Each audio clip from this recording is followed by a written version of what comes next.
What if the wars that defined Europe were nothing more than a public performance? While kings signed treaties in gilded halls and sent armies to die in foreign fields, a parallel world was operating underneath. Hidden passages, soundproofed rooms behind bookshelves, correspondence smuggled inside book spines. A secret network that connected the royal courts of Europe in total silence, completely invisible to their own governments. We are going inside that network today, and what I found in the archives suggests the thrones of Europe were never as divided as history books want you to believe. I want to ask you something before we go further. If you were the architect of a palace and you had to build a secret network of passages that no one outside a handful of people could ever know about, what would you build it for? Not for romance, not for escape, but for something deliberate, something coordinated. Drop your answer in the comments. I genuinely want to know what you think. Because by the end of this video, the answer I found may surprise you. I found this story while researching something unrelated, the collapse of French foreign policy in the 1770s. A detail in a footnote pointed me toward a document archived in the British Library, a published collection titled The King's Secret, being the secret correspondence of Louis XV with his diplomatic agents from 1752 to 1774, compiled by the historian Albert de Broglie, first published in 1879. And as I read it, I kept returning to one disturbing question. Why was all of this happening underground? Let me explain what I mean by that, not metaphorically, literally. The 18th century European royal court was, on its surface, one of the most visible, theatrical, and public institutions in human history. Everything was ceremonial. The King of France woke up in public, he was dressed in public, he ate in public. Between 3,000 and 10,000 courtiers and staff were present inside Versailles on any given day. Privacy was not a right, it was an architectural problem. And the architects solved it. Versailles, as documented by the chateau's own official historians, is riddled with hidden corridors running behind its grand staterooms. Narrow passageways sealed behind doors disguised as wall panels, bookshelves, and tapestries. Some led to kitchens, some led to private offices, some, as the official records confirm, led directly from the king's private apartments to the apartments of his mistresses. Louis XV had one built specifically to connect his chambers to those of Madame de Pompadour. When she eventually lost interest in the physical relationship but wanted to keep her political influence, she began using those same corridors to deliver young women to the king. The passages facilitated that, too. But here is where the story stops being about royal gossip and starts being about something else entirely. In the northern wing of Versailles, near the king's private apartments, there is a room that Louis XV built in the mid-18th century. It was accessed through a door hidden in the wall, a door that could only be opened through a mechanism known exclusively to the king and a handful of trusted individuals. The room was soundproofed, completely. It was known as the Secret du Roi. The official Chateau de Versailles website describes it this way. Louis XV used it to examine reports from secret agents he employed abroad and to write his instructions to them. This room was the headquarters of a parallel foreign policy that Louis XV was conducting, entirely behind the backs of his own government. Pause on that. The King of France, the most powerful monarch in Europe, was sitting in a hidden, soundproofed room inside his own palace, running a spy network that his own foreign ministers didn't know existed. This is where most people telling this story get it wrong. The popular version frames this as a quirky royal obsession with secrecy, a king who liked keeping secrets because he was eccentric or paranoid. I spent considerable time verifying that framing. It collapses under scrutiny. Here is why. Le Secret du Roi, the king's secret, was not a personal hobby. It was a structured intelligence operation. It had more than 30 documented agents operating across Europe. It had its own parallel postal service, with expenses kept entirely off the official royal accounts. It used coded language. The English ambassador in Russia became the Black Fox. British troop movements were referred to as the Little Grey Ones. One of the king's key operatives, the Chevalier Deon, a soldier, diplomat, and one of the most remarkable figures of the 18th century, smuggled his correspondence hidden inside the double binding of a copy of Montesquieu's L'Esprit des Lois, so that not even the king's mistress, Madame de Pompadour, could intercept it. This network operated in direct contradiction to France's official foreign policy. At the same moment that Louis XV's foreign ministers were negotiating one set of alliances with European powers, his secret agents were sabotaging those same negotiations from the inside. Not by accident, by design. And here is the detail that I cannot fully account for. The Habsburgs knew. Empress Maria Theresa of Austria, one of the most formidable rulers of the 18th century, and her state chancellor, Prince Kaunitz, ran their own intelligence operation, which historians call the Black Chamber. Kaunitz directed it for nearly 4 decades, from 1753 to 1792. His operation was described by contemporaries as remorselessly efficient, and his Black Chamber successfully intercepted and decoded Louis XV's secret correspondence, the correspondence Louis thought was invisible even to his own court. Here is what that means. By the mid-18th century, multiple European courts were simultaneously running parallel, secret networks. Each one believed it was hidden from the others. Each one was partially correct. And each one was operating through the same physical infrastructure, the hidden architecture of royal palaces. Now I need to introduce you to the Chevalier Deon, because Deon's story is the one that made this pattern impossible for me to dismiss.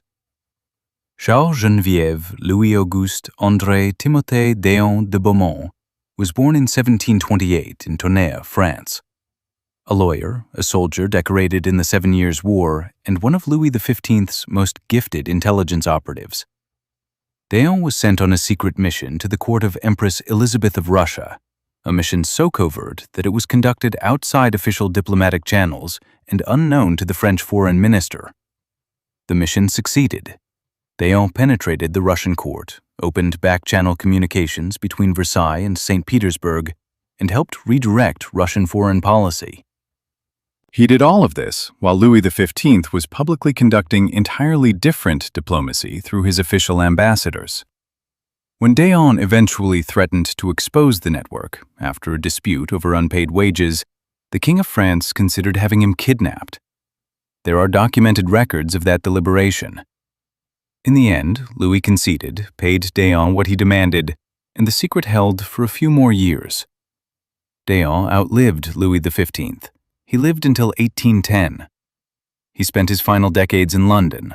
His papers, still partially unread, are archived to this day. The secrets he carried are still, in part, unknown. Now stack what we know. The 1740s, Louis XV begins Le Secret du Roi, a parallel intelligence service hidden from his own government, operating through secret rooms and a private postal system inside Versailles. The 1750s, the Chevalier Deon penetrates the Russian court on a covert mission so sensitive that the correspondence is hidden inside bookbindings. Prince Kaunitz takes charge of the Habsburg Black Chamber. Within years, it successfully decodes Louis XV's secret correspondence the king believed no one could read. 1753. The diplomatic revolution reshapes European alliances entirely. France and Austria, old enemies, become allies. Historians still debate how much of this shift was facilitated by back-channel intelligence rather than official diplomacy. 1754. Louis XV dies. His secret network collapses. His agents, including Deon, are left unpaid and exposed. 1755. The documents from Le Secret du Roi begin to surface. The French public learns their king had been running a shadow foreign policy for 30 years. 1756. The Estates General lists the interception of private correspondence by Le Cabinet Noir, France's domestic surveillance operation, as one of the formal grievances of the Revolution. October 5, 1789. Marie Antoinette flees through the hidden door in her tapestry. Louis XVI flees through a different passage. They don't find each other. 1811. In Madrid, King Joseph Bonaparte, Louis XVI's era, a different royal, has a tunnel constructed beneath the royal palace by architect Juan de Villanueva. Documented, survives today. Built because the king feared assassination if seen in public. Each step, plausible on its own, together, let me be precise about what I am and am not claiming.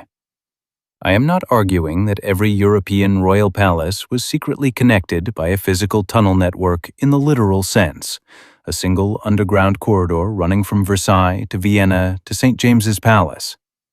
That claim does not have archival support, and I won't make it.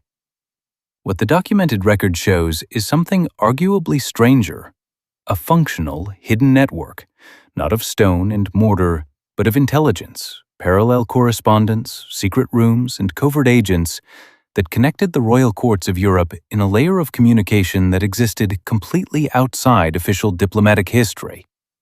And that network ran through physical, hidden architecture. The soundproofed rooms, the tapestry doors, the passages behind the bookshelves, the corridor where Louis XVI and Marie Antoinette ran in opposite directions and vanished from each other in the dark.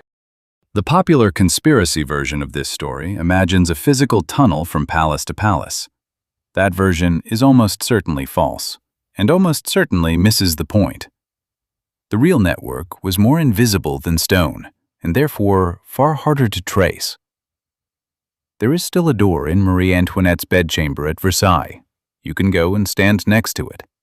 It's part of a guided tour now, bookable in advance due to its popularity. The tapestry around it has been restored.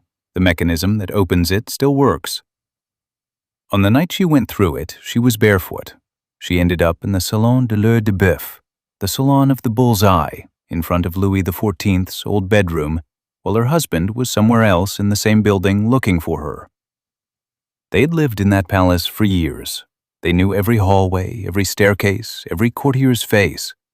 And the hidden passages that were supposed to protect them became the very thing that separated them in the moment of crisis. Here is the question I keep returning to. The Secret du Roi ran for approximately 30 years, more than 30 agents, a private postal service, coded correspondence hidden in book spines, and when it collapsed after Louis XV's death, his agents were abandoned. His documents surfaced partially. The rest, historians believe, were destroyed or hidden. The Chevalier Deon in London in his final years wrote that he possessed materials the French government had desperately tried to recover. He died in 1810. His papers passed through several hands. Some of what he carried has never been found. The hidden door in Marie Antoinette's bedchamber still opens, but the rooms behind the other doors, the ones Louis XV used to write to his agents, the ones Deon passed through, the ones whose purposes have never fully been established, those remain, in the words of the Château de Versailles' own documentation, unknown to this day. So here is the question I'll leave you with, not the romantic one about tunnels under palaces, the more uncomfortable one.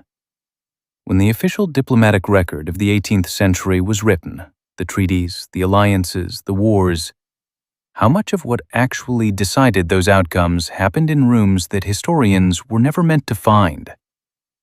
The door is still there. We don't know everything that passed through it. If this kind of hidden history is what you come here for, the real story underneath the official one, then subscribing is the best way to make sure you don't miss the next one. Hit the subscribe button, ring the notification bell, and I'll see you in the next video. Because the story I'm working on next connects directly to what we found here today, and the answer to it goes even deeper underground.